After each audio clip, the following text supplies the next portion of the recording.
So I want to talk about Solo Leveling. I don't know if you haven't seen it. Honestly, it's really fucking good. I've put a few people on. It was put on to me by my friends, and I decided to watch it. And I was like, yeah, this shit is fucking top tier. I've talked about it before. My favorite anime is Initial D, but Solo Leveling has been climbing the ranks and coming in to one of my top three spots. Actually, it probably isn't one of the top three spots. I just don't know if it's between two or three. The first would be Initial D. Second one would probably be Naruto, only because it's nostalgic, but I hate the fillers. The fillers are just fucking ass. There's no need for them. I don't know why they fucking put them.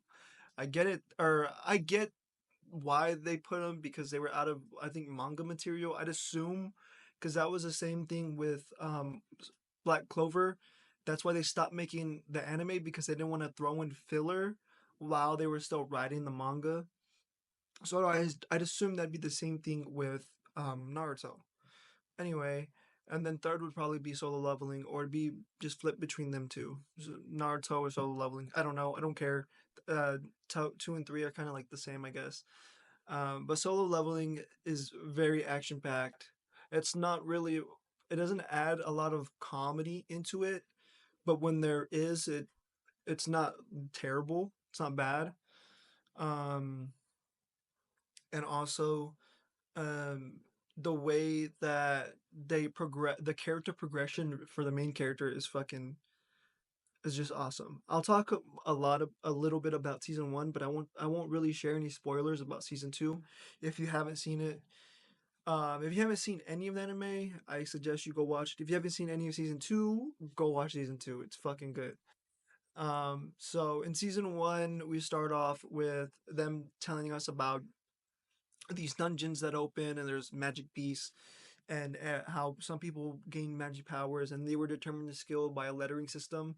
E rank being the smallest, or the weakest rank, and then S rank being the highest. So it'd go E, D, C, B, A, and S. Don't know why, but oh, cool. I mean, usually people associate S tier with, like, I don't, what is it, super? I don't know why they actually, why there's, I haven't looked that up actually now. Anyway, I'm getting off topic. Um, and so that's how they do their ranking system. And enters in our main character, Jinwoo Sung, and he is the weakest. He's like a level, he's like, his like damage output is like 10 or something like that. Like he's weak as shit. Like, oh man, if I had to have him as a defend me or to escort me, I'd probably die. Or I could probably do a better chance of defending myself than hiring him. Anyway, they go into a dungeon. Turns out it's a double dungeon, and there's like these big statues, and those are, if I from what I read, it's the creators or whatever. I'm not really sure. There's these big statues, and they look creepy as shit. And they're in there. Jin Woo Sung gets his foot cut off, and towards the end, they have all the statues walking towards him, and they have to stand on these platforms that have um, like, I think candles, or it's fire. I forgot what it was. I haven't seen it in so long. But they have a set on those, and one by one, people just start booking it because the door is closing to get out, and they're scared. So everybody leaves Jinwoo Sung, and he essentially dies. He wakes up in the hospital with like a little, like a, like, what would I say, like an interface saying player one, you are player one, or something, yes or no. I forgot. And so he's now part of the system, is what it's called, or at least what he calls it.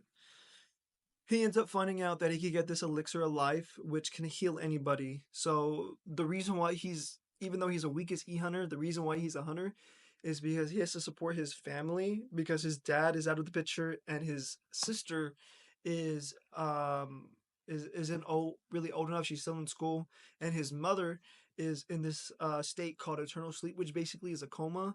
When the magic beasts ended up started popping out in those dungeons, people who weren't immune to the magic power or whatever, they started developing eternal sleep. So they basically just be in a coma. So he found out about the elixir of life, and then decided to, this is my quest. This is what I'm doing. I'm gonna go get the elixir of life so that I could uh, heal my mom, basically. and so that's been the plot. But throughout that, you kind of get sidetracked in him just going haywire on fucking Magic Beast and all the other shit. Man, it's so good. Honestly, if I could watch it again from the beginning, I fucking would. It's like King Neptune when he ate the Krabby Patty. He was like, "I want to have that again." And he fucking threw it up and then fucking ate it. Like that to me was this anime. That I mean, that's me with like a lot of anime, because I watch a lot of anime and I'm like, shit, that was so good. I wish I could watch that for the first time again. Like lose all my memory or something and just fucking get reintroduced to anime and watch everything from the beginning. Oh, that'd be so awesome. But anyway, that's really what I wanted to talk about. I wanted to yap about it a little bit because it's slowly becoming one of my favorite animes.